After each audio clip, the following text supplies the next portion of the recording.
We're here in West Des Moines, Iowa. We are covering the Iowa caucuses. Found friend of NRA News, Tucker Carlson from the Daily Caller. Hello, Tucker. How you doing? I'm doing very well. Let's talk about the scene behind us. We are here in West Des Moines. Michelle Bachmann is here right now.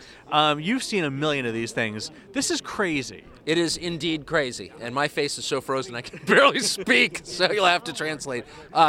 Yeah, this is a primary whose outcome is unknown, unlike most contests. You sort of know going in who's going to. You think you know who's going to win. You don't this time. Bachmann very unlikely to win, but who knows? But hold that point.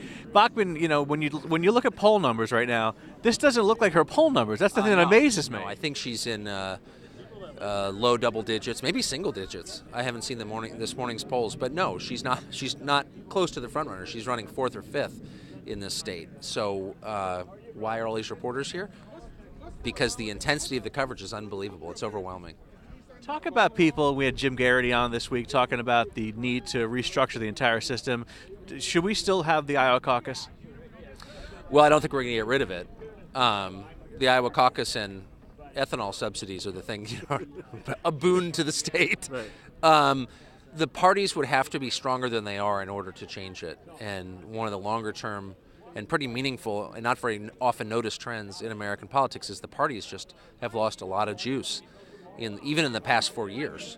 And they just don't have control over the state parties. The states decide when their primaries and caucuses are, but typically they do so under the control of the national parties, the Republican National Committee and the Democratic National Committee. And those guys are just ignored by the states now. So, no, I don't think it's going to change. Talk about our audience specifically, Second Amendment supporters, NRA members. Talk about, let's say President Obama wins a second term. What does that mean for gun owners and the Second Amendment? I don't know. I think that's probably one amendment he doesn't agree with. But my sense is, as a political matter, gun rights are pretty secure for the moment, thanks, in my view, largely to the work of groups like the NRA and the NRA specifically.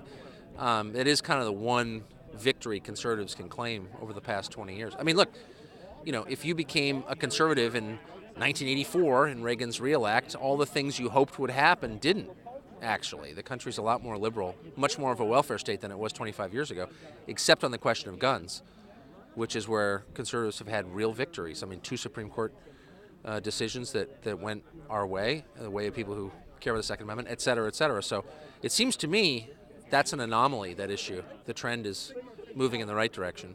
Last question. We have Matt Boyle from the Daily Caller on a lot, who's the one of the leading reporters on Fast and Furious. Yes. Fast and Furious, will it be a campaign topic, and when will the mainstream media catch on? I don't know the answer to either question. Yes, and soon, I hope. I think it's a massive story. I mean, the U.S. government allowed automatic weapons to find their way into the hands of Mexican drug lords, and an American officer was murdered as a result, and hundreds of Mexican citizens. That's not a big story. I think we can say that's a big story. I don't know why it's being ignored, other than it doesn't fit convenient narratives.